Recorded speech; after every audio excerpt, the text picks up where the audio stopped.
Hello students, welcome to Modes education. आज का हमारा टॉपिक है संविधान यानी कि कॉन्स्टिट्यूशन। बच्चे, कॉन्स्टिट्यूशन एक ऐसा इंपॉर्टेंट टॉपिक है जो आपको 6th क्लास से थोड़ा थोड़ा पार्ट्स में अलग अलग चैप्टर वाइज बताया जाता है। जैसे 6th क्लास के बच्चे हैं, उनके पास पहला चैप्टर है उनका डाइवर्सिटी। डाइवर्सिटी में आपको बताया गया है कि किस तरीके से अलग अलग होते हुए भी अलग अलग भाषा, लिंग, जाति, धर्म, संस्कृति के लोग यहाँ पर होते हैं और उनको किस तरीके से संविधान में एक साथ एक नजर से देखा जाता है। इसीलिए विविधता में एकता है, राइट। दूसरा हमारा 7th क्लास में हमें उसको थोड़ा सा और इलेबोरेट करते हैं, हमारा चैप्टर आ जाता है समानता। समानता में हमें बताया गया है कि कैसे भारतीय संविधान ने इन अलग अलग लोगों को समानता के अधिकार दिए हुए हैं। ठीक है, छोटा छोटा हमने पढ़ा हुआ होगा मौलिक अधिकार ऑल्सो। अब हम बात करते हैं 8th क्लास और 11th क्लास। 8th क्लास और 11th क्लास के लिए कॉन्स्टिट्यूशन थोड़ा सा और इलेबोरेट करके और उसको संक्षेप में और उसको व्याख्या करके बताया गया है।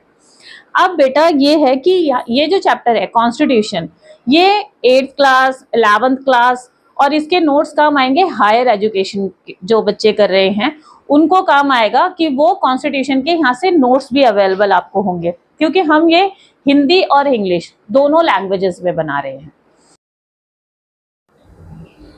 डेफिनेशन है बेटा कॉन्स्टिट्यूशन की। Constitution is a set of fundamental rules that determine how a country और स्टेट इज रन।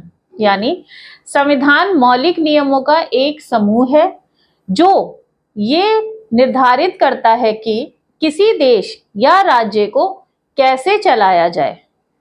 इसका मतलब ये हुआ बेटा, जब कोई कंट्री कॉन्स्टिट्यूशन बनाती है या कॉन्स्टिट्यूशन उसको मतलब अगर हम डेफिनेशन की बात करें कि कॉन्स्टिट्यूशन की एग्जैक्टली परिभाषा क्या होती है, परिभाषा आप ये लिखिए और इसको इजी भाषा में ये समझिए कि एक ऐसे सेट ऑफ रूल है, यानी एक ऐसा कानून है जिसके अंदर लिखा होता है मौलिक कर्तव्य, मौलिक अधिकार, मौलिक कार्य जो किसी कंट्री की गवर्नमेंट है या सरकार है वो कैसे उन रूल्स को फॉलो करेगी और उन्हीं रूल्स के ऊपर वो राज करेगी, वही अपने देश या राज्य पर कानून वो उनको लागू करेगी।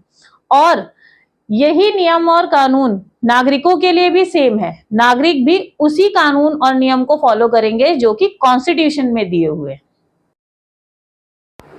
बेटा अब हम जानेंगे कि कॉन्स्टिट्यूशन की इंपॉर्टेंस क्या है, यानी कि ये कितना महत्वपूर्ण है हमारे लिए।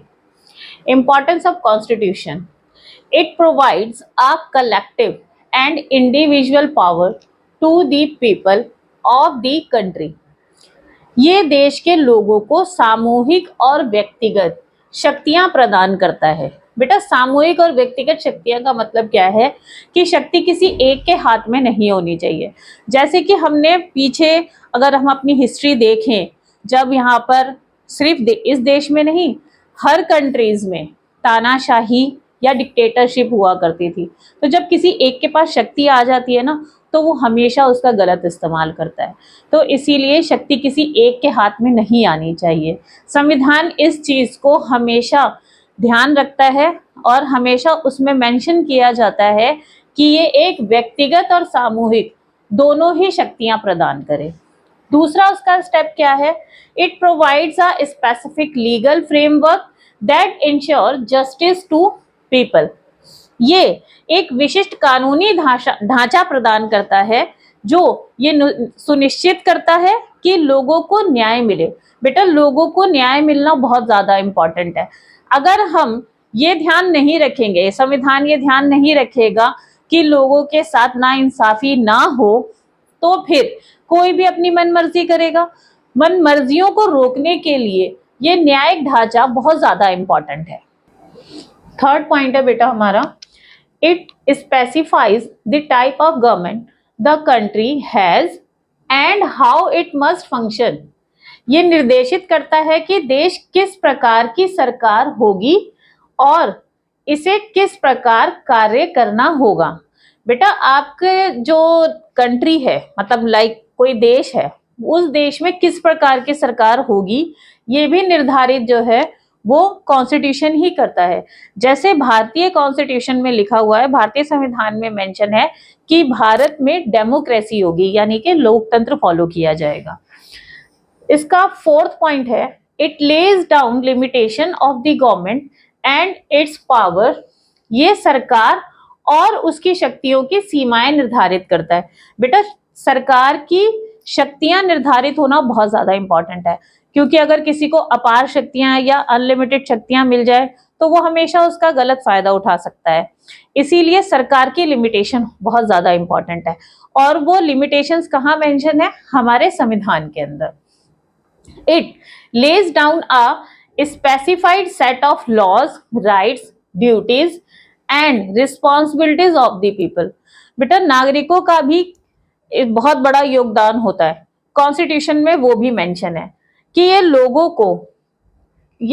के लिए कानून, अधिकारों, कर्तव्यों तथा जिम्मेदारियों का एक सेट निर्धारित करता है कि आपको ये पता होना चाहिए कि क्या क्या कानून हैं, जिन कानूनों का हमें पालन करना है, फिर हमारे मौलिक अधिकार क्या हैं और कर्तव्य क्या हैं, हमारी जिम्मेदारियां क्या हैं देश के प्रति।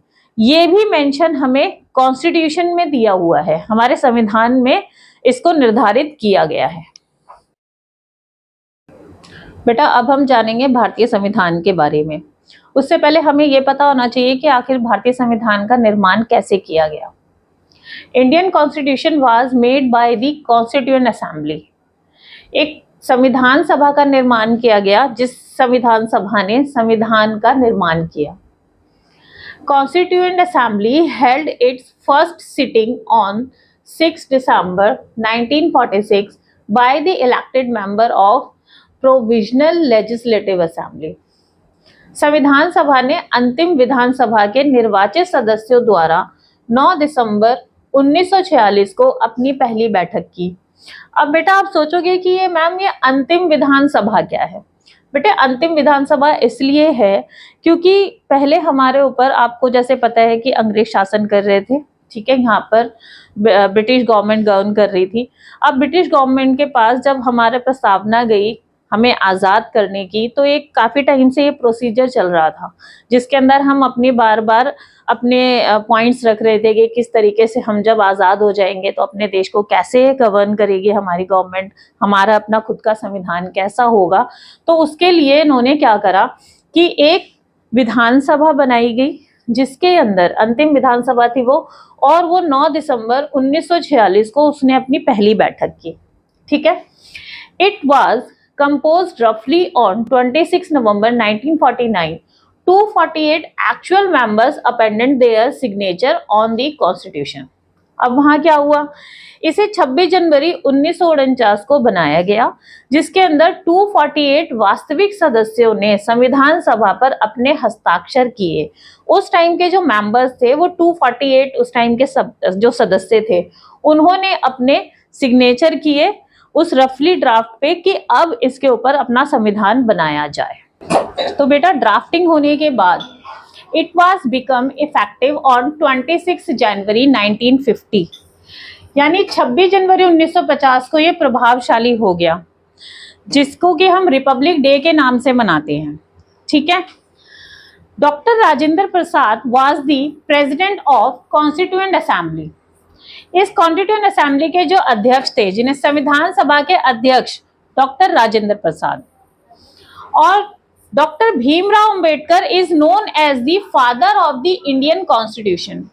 डॉक्टर भीमराव अंबेडकर को भारतीय संविधान का जनक माना जाता है। ये लिखा भी डॉक्टर अंबेडकर के द्वारा ही गया है। It took precisely 2 years 11 months 17 days to create the constitution of India. भारतीय संविधान को बनाने में 2 वर्ष 11 महीने और 17 दिन का समय लगा, और ये 26 जनवरी को लागू कर दिया गया। भारतीय संविधान की प्रमुख विशेषताएं। बेटा, जो इंडियन कॉन्स्टिट्यूशन है उसकी अपनी कुछ एक फीचर्स हैं, कुछ उसकी अपनी प्रमुख विशेषताएं हैं, जैसे कि फेडरलिज्म। फेडरलिज्म होता है संघवाद। फेडरलिज्म का ये पूरा एक टॉपिक है जिसको हम आगे जाकर समझेंगे। फेडरलिज्म में केंद्र और राज्य दोनों की शक्तियां किस तरीके से डिसाइड की गई हैं और उनकी क्या क्या शक्तियां होती हैं, वो किस तरीके से काम करते हैं। पार्लियामेंट्री फॉर्म्स ऑफ गवर्नमेंट, यहाँ पर संसदीय शासन प्रणाली है, यानी कि हमारे जो पार्लियामेंट है, पार्लियामेंट के अंदर किस तरीके से लेजिस्लेचर, एग्जीक्यूटिव और जुडिशरी आते हैं। हम इसको और अच्छे से इलैबोरेट करके एक वीडियो बनाएंगे। सेपरेशन ऑफ पावर्स, शक्तियों का पृथक्करण। बेटा शक्तियों को अलग अलग निर्धारित किया गया है, सबकी अपनी पर्टिकुलर शक्तियां हैं, उसके बारे में पढ़ेंगे। फंडामेंटल राइट्स, मौलिक अधिकार। मौलिक अधिकार पूरा एक विषय है जिसको संक्षेप आपको विस्तार से पढ़ना बहुत ज्यादा जरूरी है। मौलिक अधिकार वो अधिकार है जो हमारा कॉन्स्टिट्यूशन हमारे नागरिकों को देता है, ठीक है, और वो हमें पता होने चाहिए। टोटल 6 होते हैं मौलिक अधिकार। फिर है हमारा सेकुलरिज्म। सेकुलरिज्म यानी कि धर्मनिरपेक्षता। बेटा इंडिया जो है एक सेकुलर कंट्री है, धर्मनिरपेक्षता है। धर्मनिरपेक्षता का मतलब ये है कि यहाँ पर किसी को भी किसी भी धर्म, संस्कृति या उसके विचारों को अपनाने का या मनाने का या मानने का पूरा अधिकार है। इसके बारे में ये जितने भी फीचर्स हैं भारतीय संविधान के, ये इसके लिए आपको एक सेपरेट वीडियोस मिलेंगी जिसके अंदर हम पूरा आपको इलैबोरेट करेंगे, पूरा अच्छे से आपको विस्तार से बताएंगे, क्योंकि ये किसी ना किसी क्लास में आपको ये चैप्टर्स मिलेंगे, ठीक है। ये अलग अलग इनको बताया गया है हर क्लास के अंदर और उसके अकॉर्डिंगली आप इसको देख सकते हैं। आज का हमारा टॉपिक कॉन्स्टिट्यूशन यहीं पर हम खत्म करते हैं।